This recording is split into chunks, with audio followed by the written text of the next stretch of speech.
Isso. Pedro, por favor, a sua pergunta. O Calçade falou da disposição do grupo em 98 ser diferente do grupo de 94. Nós aqui do Brasil percebíamos, e até pelas reportagens que recebíamos de lá, que não havia uma disputa muito grande por posições na seleção. Havia uma disparidade muito grande, inclusive a nível técnico, do jogador considerado como reserva e o titular.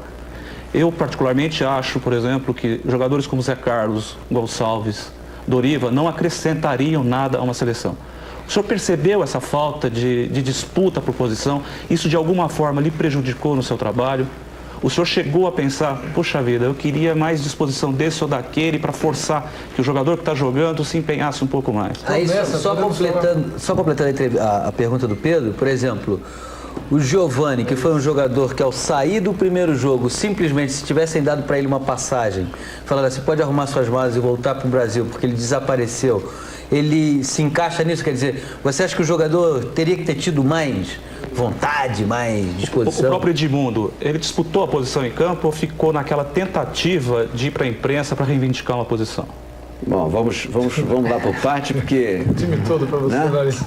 Para analisar individualmente aí, o único atleta, né, que nós convocamos, assim, em cima do laço, e que existia uma diferença, e existe até hoje, o lateral direito do futebol brasileiro.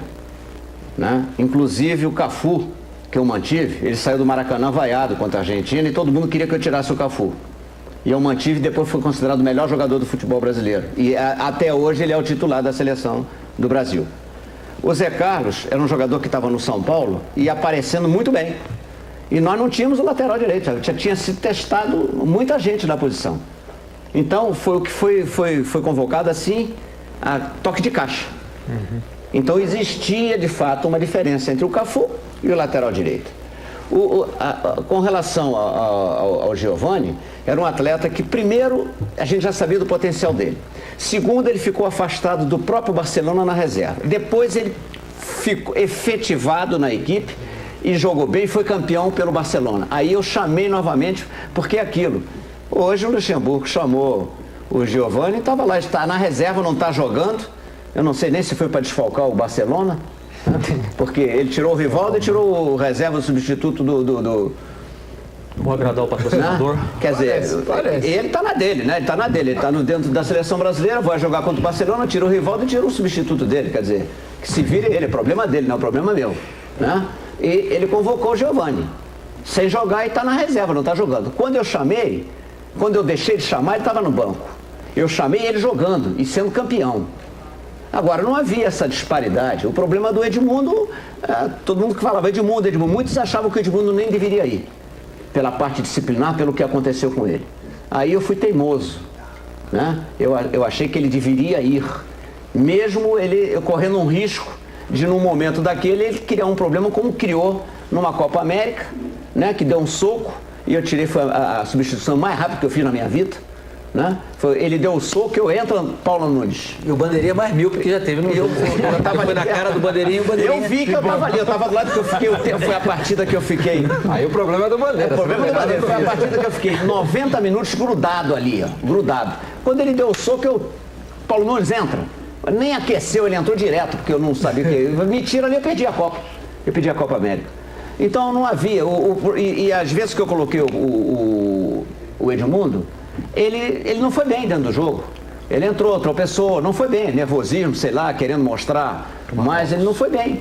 Mas é um jogador de alto nível técnico, né? Senão não estaria lá na Itália jogando, né? E às vezes ele dá declarações que não tem que falar, né? Mas a gente já sabe como é que o Edmundo é. Não é por isso que eu vou chegar e vou detonar o Edmundo. Não, ele é um excelente jogador. Agora, dentro da seleção brasileira, ele não teve assim uma oportunidade de aparecer. Ele apareceu muito, né? No Vasco e no Palmeiras, e principalmente quando estava do lado do Evair, que coincidentemente ele estava no Edmundo, estava o Edmundo e o Evair no Palmeiras, ele foi excepcional. Os dois foram para o Vasco, ele foi excepcional, foi inclusive artilheiro da Copa do Campeonato Nacional, Campeonato Brasileiro, né? Agora, é um jogador de alto nível técnico, não entendo, não discuto isso. Então no Mas corte a do disparidade Romário, que poderia no existir, corte do Romário você podia ter chamado o Evair. o corte do. Né? Mas não era mais naquele momento. Naquele momento não era mais. Eu, inclusive, quando o Romário foi cortado, eu fui até houve muita crítica que eu chamei o Emerson. Né? Que era uma posição que nem era do Romário, mas que eu estava sentindo uma necessidade naquele momento pelo que vinha acontecendo. Mas, Zagallo,